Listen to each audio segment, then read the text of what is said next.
মেয়ে হয়ে জন্মানো হয়তোবা খুব সহজ, কিন্তু একজন মেয়ে হয়ে বেঁচে থাকাটা কঠিন। মেয়েদের হাসতে গেলেও ভাবতে হয়, কাঁদতে গেলেও ভাবতে হয়। এই সমাজে মেয়েদের ইচ্ছের মূল্যটা খুবই কম।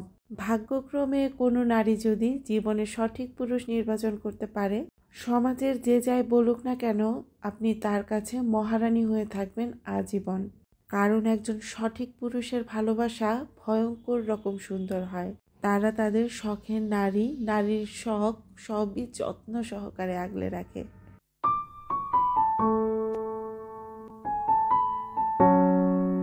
আসসালামু আলাইকুম, welcome back to my channel my daily life and kitchen থেকে আমি শিশির নতুন একটা ভিডিওতে ওয়েলকাম করছি।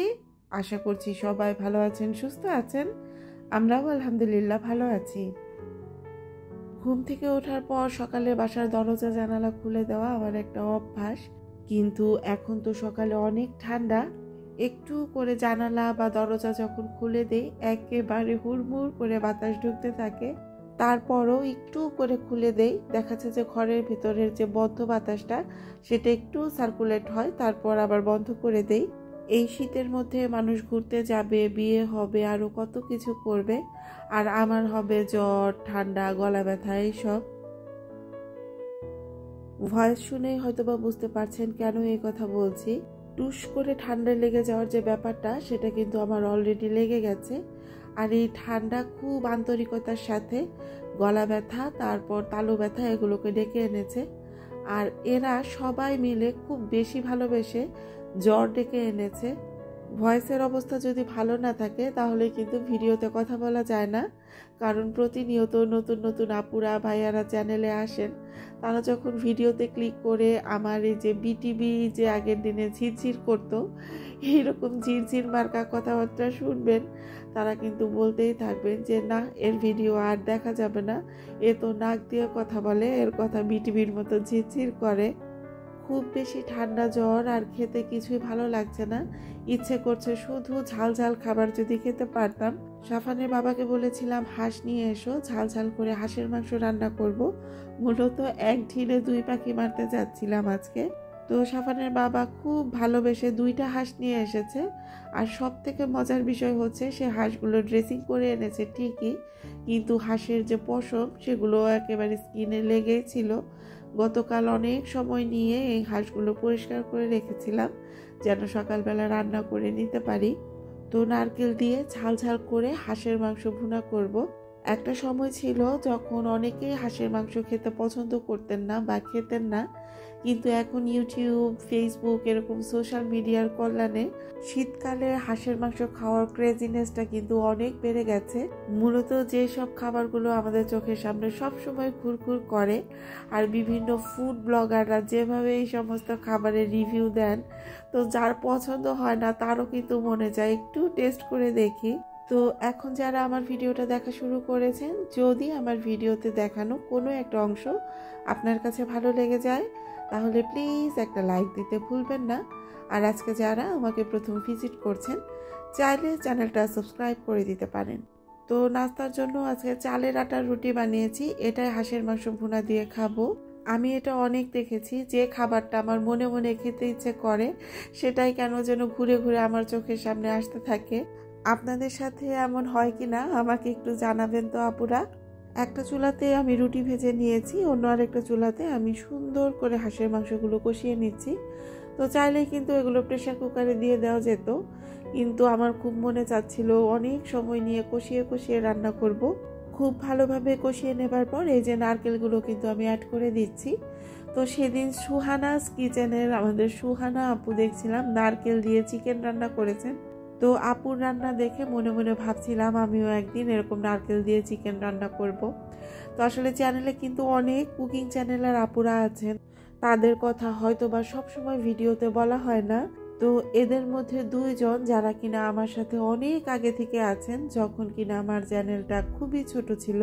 সুহানাস কিচেনের সুহানা আপু, আর হচ্ছে এস কিচেনের শেফালি দিদি। তো সুহানা আপুর কথা যদি বলি, আপু যদি নিজে ভিডিও না দেয় তারপরেও কিন্তু তার সঙ্গে যারা আমরা অ্যাড আছি সবার ভিডিও আপু খুব সুন্দর মতো দেখে। এস কিচেন থেকে শেফালি দিদি এত বেশি সাপোর্টিভ, কুকিং চ্যানেলের আপুরা কিন্তু খুব একটা ডিটেলস কমেন্ট করেন না, কিন্তু এই যে এসএস কিচেন থেকে শেফালি দিদি, সে একদম ভিডিও পুঙ্খানুপুঙ্খভাবে দেখে অনেক বড় বড় কমেন্ট করতেন। তো দিদিকে আমি বাধ্য হয়ে বলেছিলাম যে দিদি, তোমাকে আর এত বড় কমেন্ট করতে হবে না।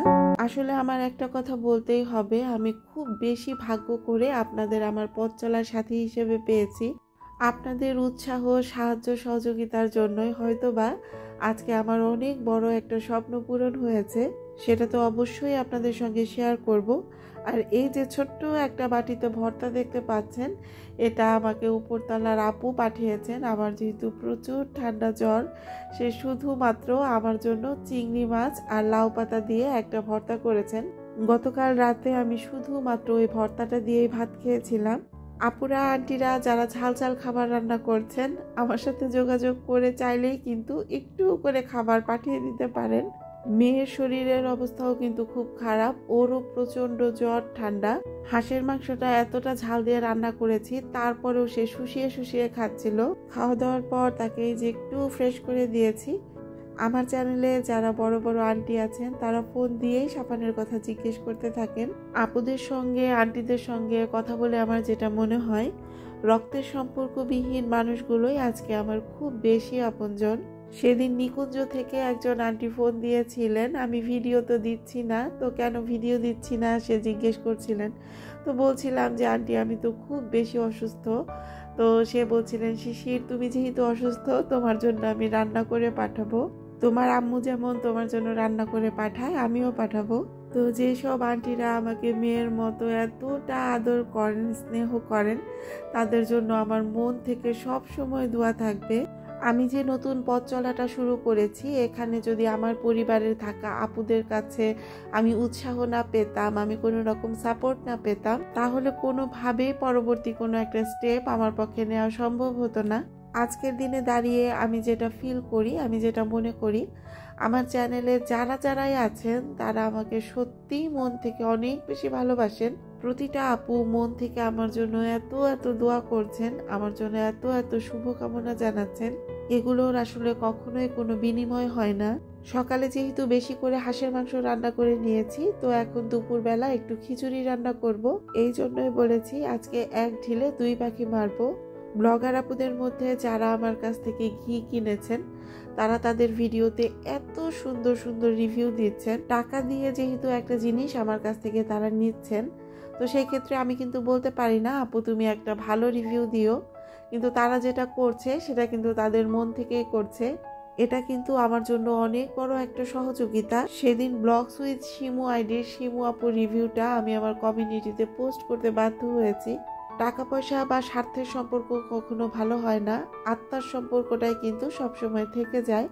তো সেদিন জুলেখা ঝুমা আইডি থেকে আপু কিন্তু দেশের বাইরে থাকে, তার ভিডিওতে আমার পেজের প্রমোট দিচ্ছিলেন। তাহলে চিন্তা করেন কতটুকু ভাগ্যবান আমি।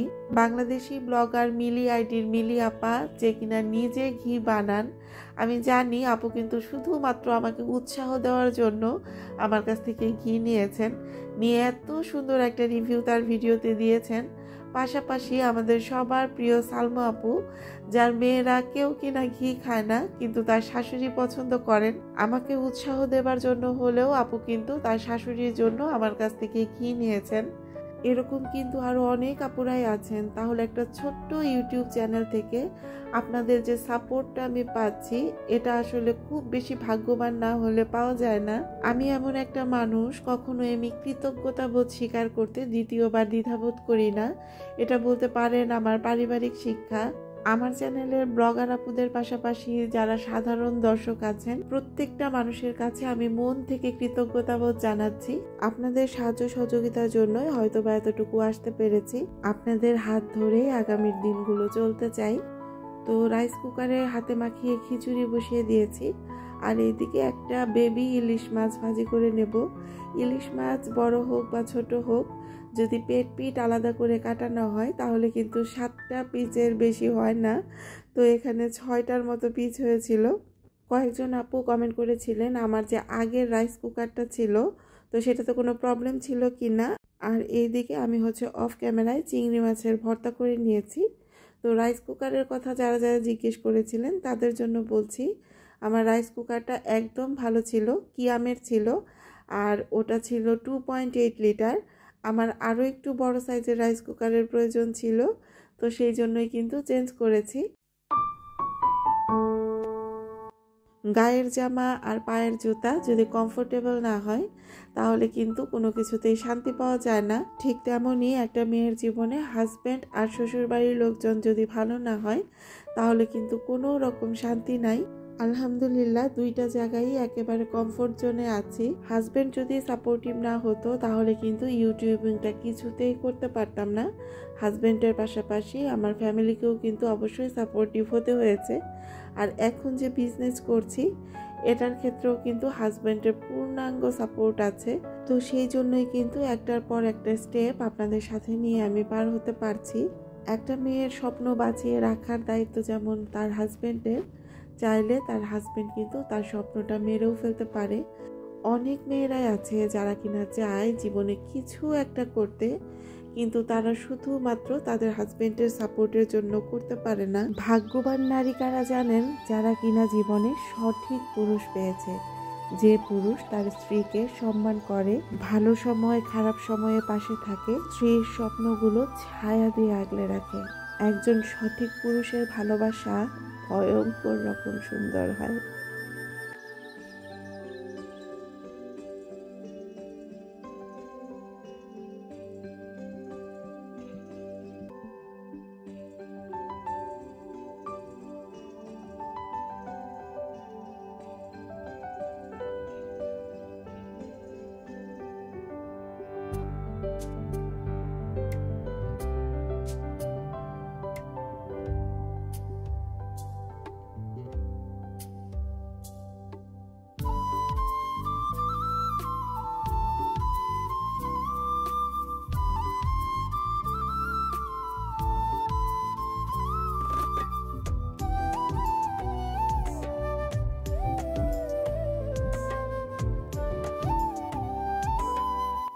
আপনাদের সবার অনেক অনেক ভালোবাসা আর দোয়ায় আমার ছোট্ট একটা জায়গা হয়েছে। বলতে পারেন এটা আমার ছোটখাটো একটা স্বপ্ন ছিল যে আমার নিজের একটা অবস্থান থাকবে।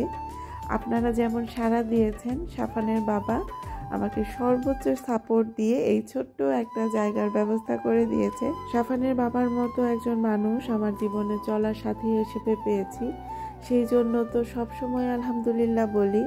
পাশাপাশি আপনারা যে সব সময় আমার সাথে আছেন তার জন্যও কিন্তু সব সময় অনেক অনেক আলহামদুলিল্লাহ বলতে ইচ্ছে করে। প্রতিদিন আপু ভাইয়াদের যে পরিমাণ অর্ডার থাকছে তাতে করে আসলে আমার একার পক্ষে এটা করা সম্ভব হচ্ছিল না। সাফানের বাবার জন্য খুব বেশি প্রেশারের হয়ে যাচ্ছিল। অফিসের কাজ শেষ করে আমাকে সব সময় দিতে হতো। আমাকে সব রকম সাহায্য সহযোগিতা করার জন্য কিন্তু এই ছেলেটাকে নিয়োগ দেওয়া হয়েছে। তো এখানে হচ্ছে আজকে ডেলিভারিগুলো ও রেডি করে দিচ্ছিল, আমি আর সাফানের বাবা দেখিয়ে দিচ্ছিলাম। আপনারা যে বিশ্বাস বা আস্থার জায়গা থেকে আমার কাছে অর্ডার করছেন, আমি সব সময় চাইবো সর্বোচ্চটা দিয়ে আপনাদের এই আস্থার জায়গাটা ধরে রাখার। মূলত টেস্টাল চুজ হিসেবে যারা খুব অল্প পরিমাণ কিছু ঘি কিছুদিন আগে আমার কাছে অর্ডার করেছিলেন, খেয়ে দিয়ে তো শেষ করে ফেলেছেন, তারাই কিন্তু আমার এই অর্ডারের প্রেশারগুলো অনেক বাড়িয়ে দিয়েছেন। মানে তারা এখন ডেলিভারি কস্টের কথা চিন্তা করে এখন পরিমাণে বেশি অর্ডার দিচ্ছেন। যারা অর্ডার দিচ্ছেন তারা তো অনেক আস্থার জায়গা বা বিশ্বাসের জায়গা থেকে অর্ডার দিচ্ছেন, আর অর্ডার দিয়ে কেউই হতাশ হচ্ছেন না আলহামদুলিল্লাহ। হোয়াটসঅ্যাপ, মেসেঞ্জার, এই জায়গায় এত সুন্দর আপুদের রিভিউ। যারা সব সময় ভালো আর খাঁটি জিনিস খেয়ে অভ্যস্ত তারা প্রত্যেকেই এই ঘিটা হাতে পেয়ে প্রচুর খুশি। তো আপু ভাইয়ারা আপনাদের সবার উদ্দেশ্যেই বলছি, যারা আমার কাছ থেকে কেনাকাটা করছেন, যদি ভালো লাগে তাহলে তো ভালো অবশ্যই বলবেন। প্রোডাক্ট হাতে পাবার পর যদি কোনো সমস্যা হয় বা দেখেন যে কোনো ঝামেলা হয়েছে তাহলে কিন্তু অবশ্যই আমাদের জানাবেন, কারণ কমপ্লেন জিনিসটা কিন্তু সবসময় খারাপ নয়। আপনার করা কমপ্লেনগুলো শুনলেই কিন্তু পরবর্তীতে আমি আরো সাবধান হতে পারবো বা নিজেকে ইমপ্রুভ করতে পারবো। যারা অর্ডার করতে চাচ্ছেন স্ক্রিনে দেখানো হোয়াটসঅ্যাপ নাম্বারে আমার সঙ্গে যোগাযোগ করতে পারবেন, অথবা আমার পেজ ঘরের ঘ্রাণ এখানেও নক দিতে পারবেন। তো এখান থেকে বিদায় নিচ্ছি, আল্লাহ হাফেজ।